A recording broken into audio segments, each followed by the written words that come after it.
कल हमने बताया था टर्म्स ऑफ क्रेडिट के बारे में। तो फिक्स्ड अब देखिए कौन कौन से होते हैं। नंबर 1 इंटरेस्ट रेट एक तो डिपेंड करता है, जो आप कर्जा लेते हैं क्रेडिट लेते हैं उस पर क्या करता है, रेट ऑफ इंटरेस्ट डिपेंड करता है कि किस रेट के हिसाब से आप उधार ले रहे हैं, कर्जा ले रहे हैं। सपोज आपने 5% लिया है तो 5% जो है पर मंथ का नहीं होता, ये 5% अगर आप बैंक से लेते हैं तो ये किसका होता है, पर एनम का होता है, एक साल का होता है 5%, ठीक है ना। उसके बाद आता है आपके पास एक तो होता है फिक्स्ड रेट, दो रेट होते हैं, एक तो फिक्स्ड रेट होता है और एक होता है floating rate. Floating rate fix rate में क्या होता है, जो फिक्स है। जैसे आपके पास आपने कोई चीज लिया है तो जो फिक्स रेट हो गया, जैसे सपोज कीजिए आपने आरडी कराई एफडी कराई तो उसमें फिक्स रेट है, इतना इंटरेस्ट आपको मिलेगा। लेकिन फ्लोटिंग में क्या होता है, जो आरबीआई है वो चेंज करती रहती है अकॉर्डिंग टू द मार्केट के हिसाब से ना, आरबीआई करती है चेंज करती रहती है, ठीक है ना। एक होता है कोलेटरल। कोलेटरल उसको बोलते हैं जब आप लोन लेने जाते हैं तो बैंक कभी भी आपको फ्री में लोन नहीं देता है। गवर्नमेंट ने अगर कह दिया ना कि ठीक है आप लोन ले लीजिए जितना मर्जी ले लीजिए, लेकिन बैंक को तो पैसा वापस निकलवाना है ना, तो बैंक उसके एवज में उसके बदले आपकी प्रॉपर्टी को मॉर्गेज कराता है, मॉर्गेज मतलब गिरवी रखवाता है। अब अगर खेत है तो खेत गिरवी रखना पड़ेगा, मकान है तो मकान, जेवर है तो जेवर, कुछ तो रखना पड़ेगा। आप कह रहे हैं कि मेरे को 20 लाख का लोन चाहिए, तो 20 लाख का लोन कैसे मिल जाएगा। तो जो 20 लाख का लोन है, अब आप तो लेके गड़बड़ कर देंगे, मान लें प्रॉफिट नहीं हुआ, भाग गए कहीं पे, तो उसके तो बैंक के तो 20 लाख गए, तो 20 लाख का वो मकान के ऊपर रखेगी। 20 लाख की कीमत का आपकी जेवर रख सकती है, या एग्रीकल्चर लैंड हो, कोई तो ऐसी चीज़ हो, तो उस बेस पे जो है वो उसको बोलते हैं कोलेटरल, जिसको आप गिरवी रखते हैं उसको बोलते हैं क्या, कोलेटरल बोला जाता है। कि लोगे बात तभी बैंक आपको क्या देता है, लोन देता है। या फिर गारंटर जो होता है, मैंने कहा इसको लोन दे दो, बैंक वालों ने कहा अगर ये कल कुछ हो गया इसको तो आप कर्जा देंगे, वो लिख के देगा कि हाँ यस आई विल पे, मैं पे करूँगा। वो कहता है ले लो कोई दिक्कत नहीं है। वो तो जो मैं गारंटर बना हूँ तो बैंक उसकी जांच करता है, इंक्वायरी करता है, इसका प्रॉपर्टी भी है नहीं है। पहला किराए की गाड़ी में मर्सिडीज में आगे किराए 2 घंटे के लिए कहने देखो मेरे पास गाड़ी है आप इसको लोन दे दो। तो बैंक ऐसे नहीं देता लोन, जिसके पास मर्सिडीज है उसका घर देखता है, उसका नाम पता देखता है कि ये तो नहीं भाग जाएगा, तो इसलिए तो तब उसको लोन दे सकता है, ठीक है ना। ये था। अब लोन कहाँ से मिलता है आपको, 2 सेक्टर में देखिए, एक तो होता है फॉर्मल सेक्टर और एक होता है इनफॉर्मल। 2 जगह से आप लोन लेते हैं।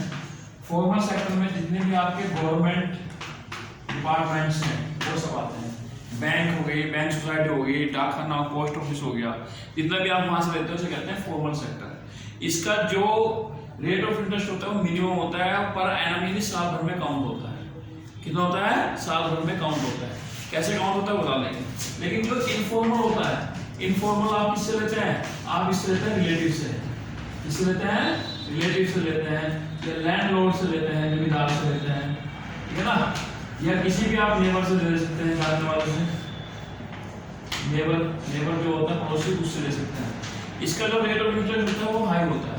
कैसे होता है, अगर आपने सपोज कीजिए 1 लाख रुपीज लिया है, या आपने जो है 2 लाख रुपये आपने उधार लिए हैं, बैंक से लिया है, और बैंक ने कहा हमारा जो रेट ऑफ इंटरेस्ट है वो 8% का है। कितना परसेंट का है, 8% पर एनम। तो पर एनम के हिसाब से आपने जो है सिंपल इंटरेस्ट निकाला, पंडित तोता राम को 100, ये कितना है, 2 लाख था, इंटू 10 कितना था, 1 साल, रेट कितना हुआ 8 अपॉन कितना हुआ 100, लगभग कितना हुआ 1600 रुपये। अब ये 1600 रुपये जो है ना 1600, अब 1600 का 1 साल का आपको जो है इंटरेस्ट देना पड़ेगा।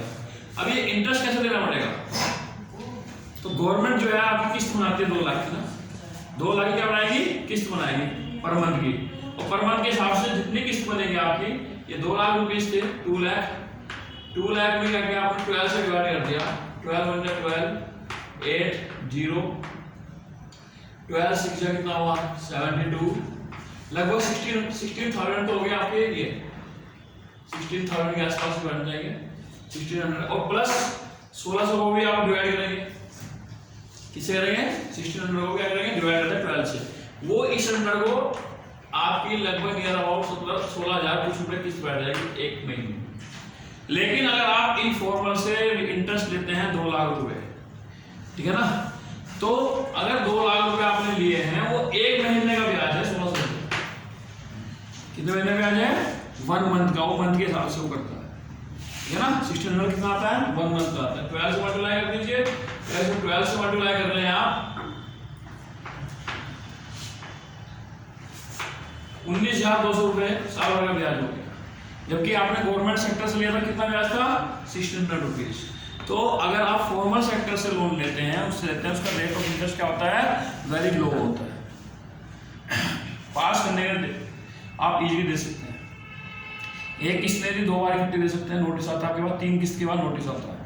इनफॉर्मल में नोटिस नहीं आता, संबंध खराब होते हैं, कहते हैं पैसा देना नहीं देना, और प्लस रिश्तेदारों को इकट्ठा करके ले आता है वो, ठीक है ना। मजबूरी भी हो सकती है, लेकिन इनफॉर्मल और फॉर्मल में ऐसा नहीं होता। इसलिए जो है गवर्नमेंट जो है प्रोवाइड करती है, रूरल एरिया में सबसे सस्ता लोन प्रोवाइड करती है।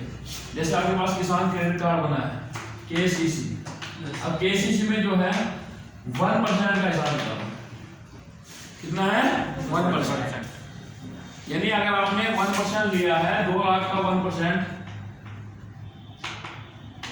200 रुपये हो गया, एक्स्ट्रा देना, ठीक है ना। मंथ के 200, 1 महीने के 200, हाँ 1 महीने के 200, साल भर के हैं, तो बढ़वा देते हैं, लिमिट बढ़ जाती है।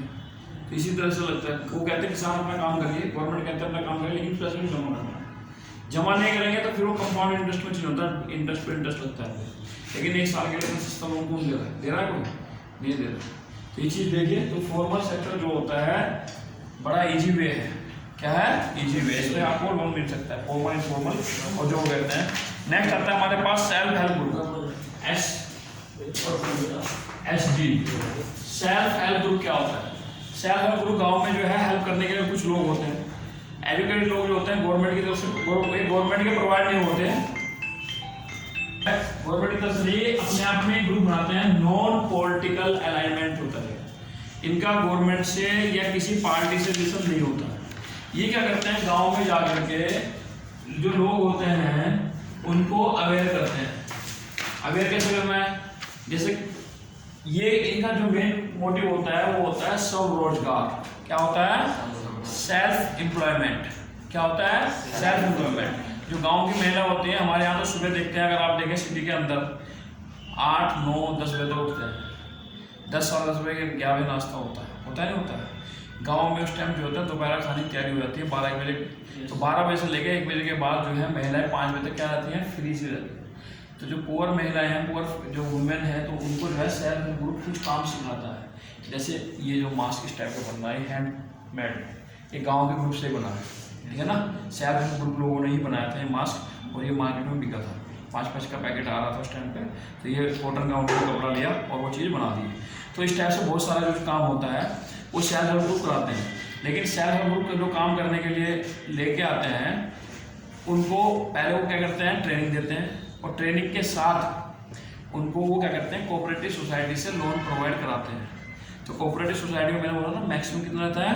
1% या 1.5% जो होता है, इतना रेट ऑफ इंटरेस्ट रहता है, जिससे वो आसानी से बिजनेस कर सके। तो छोटे छोटे काम, टोकरियाँ बुनना, छोटे बच्चों के स्वेटर बुनना, ये कुछ हाथ के काम जो है लेडीज करती है, जो मार्केट में आता है, उसको बोलते हैं सेल्फ हेल्प ग्रुप। जो होता है ग्रुप, एक लोगों का ग्रुप है, 5 to 15 मेंबर्स के अंदर होते हैं, और वो अलग अलग गाँव में जाकर के हेल्प करते हैं लोगों को, ठीक है ना। उसके बारे में ये, इसमें से सेल्फ हेल्प ग्रुप का क्वेश्चन 3 to 5 मार्क्स का आने वाला है यहाँ से। ये आज आपका चैप्टर फिनिश हो गया। Okay students.